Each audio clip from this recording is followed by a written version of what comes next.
Mungkin kan udah biasa kalau orang kan melihat hasil ya, tanpa melihat proses.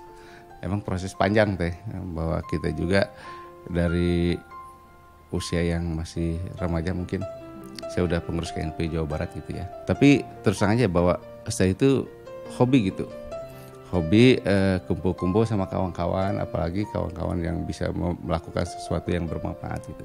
Nah, dengan itu ya banyak hikmahnya juga gitu. Banyak hikmahnya juga, jadi kita banyak menimba ilmu dari kawan-kawan, dari senior kan, bahwa kan kalau kita masuk organisasi itu beda teh, bedanya gini, kalau kita gaul sama teman-teman SMA, SMP itu kan seangkatan gitu ya. Tapi kalau kita gaul di organisasi pada saat kita usia muda, kita punya teman yang usianya udah jauh lebih dewasa dari kita. Nah, jadi kedewasaan masih kecil. Ya kedewasaan terbentuk karena kita gaul sama orang yang dewasa kan gitu.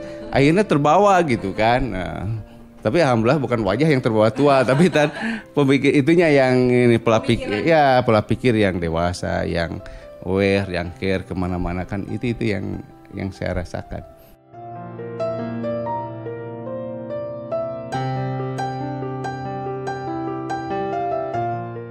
Kadang-kadang kalau saya gini Kang, ya. Saya juga suka beli buku gitu ya, kunci sukses, yang sebagainya buku itu. Gitu. Kalau kita baca buku, ini kebanyakan historis gitu, historis seseorang yang sukses, seorang apa-apa gitu. Sebetulnya gitu bagi saya lebih mudah cari senior yang kira-kira difigurkan di Jawa Barat, di mana kita ngobrol sejam aja, itu sama aja buku tebal itu habis gitu ya, dibahas kan gitu, dan sama clue-cluenya kan gitu. Itu yang luar biasa. Saya belum pernah baca buku kunci sukses itu yang harus sayang ke ibu, tidak ada. Tapi kalau sama orang yang pelaku gitu ya, orang-orang sukses, satu misalnya kamu kudunya Kak Indung harus sayang ke ibu. Ya, nah, kalau dengan sayang ke ibu, insya Allah ke depan selamat dan masalah bisa beres. Ternyata emang benar. Tapi sok ibu semuanya akan baca kunci sukses di buku-buku itu ada nggak itu? Tidak ada. Kita harus sering ya doa ibu. Makanya itu muncul ini saya dari senior ya apa. Wah udah senang batatanya ke mana Kak Indung minta doakan gitu. Nah itu bagi saya itu nomor beberem lah gitu ya seorang ibu itu.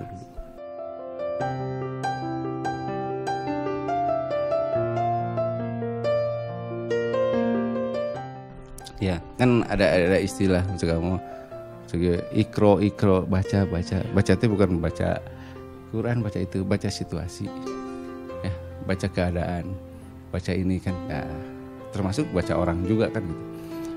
Sehingga pada saat terjadi permasalahan dari apa itu udah terantisipasi gitu kan. Kita kebanyakan udah terjadi baru kita ribut kita ini kan, termasuk aturan semuanya, undang-undang juga kan udah kejadian baru dibikin undang-undang. Tapi kita harus antisipasi gitu, antisipasi bagaimana kalau sesuatu ini terjadi gitu kan.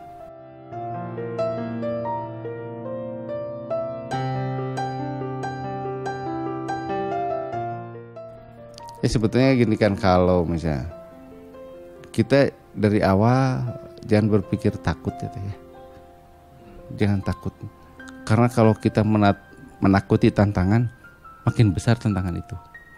Jadi tantangan mah jangan dihindari, kudu dihadapi.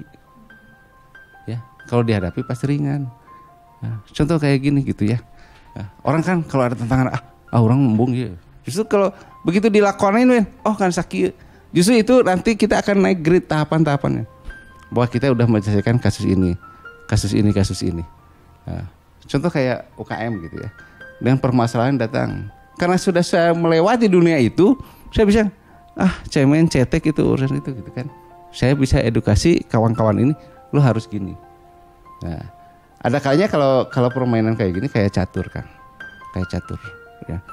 Kalau kita catur ya, pada saat kita udah mentok langkah, tinggalkan heula. Jalan-jalan heula nangtung kemana gitu. Balik lagi ke meja udah ada solusi. Intinya apa? Press pikiran kita.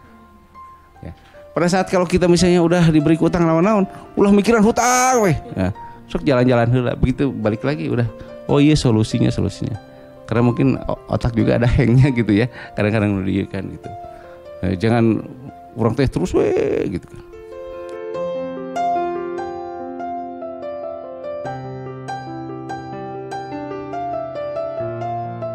Ya kalau saya kan nanya dulu kepada orang gitu, tujuan hidup apa Anda gitu. Ya kalau tujuan hidup udah apatis, tidak ada kemauan, nggak sih maut gitu kan. Nah, dasarnya dari kemauan dulu kita bangkitkan, ya kita empati dulu sama orang itu. Kita jangan apatis ya sama orang yang kadang-kadang tidak punya harapan. Kita harus empati, bagaimana membangkitkan lagi, ya, memberi motivasi gitu kan. Sehingga udah motivasi muncul itu lebih mudah. Mereka udah ada keinginan itu lebih mudah. Pendekatan apa biasanya yang dilakukan? Pendekatannya gini. Ada kalanya kita harus pendekatan persuasif ya, personal ngobrol. Ada kalanya orang ada gengsinya juga. Orang ada gengsi dan orang akan menyelamatkan mukanya gitu, jangan malu. Sehingga pendekatan secara personal itu lebih baik. Dan orang tidak suka dimarahin depan umum. Ya. Ada kalanya orang teh ada keinginan tapi malu depan umum. Ya akhirnya saya persuasif ngomong duaan. Gitu. Kan kita juga tugas Kadin kan gini.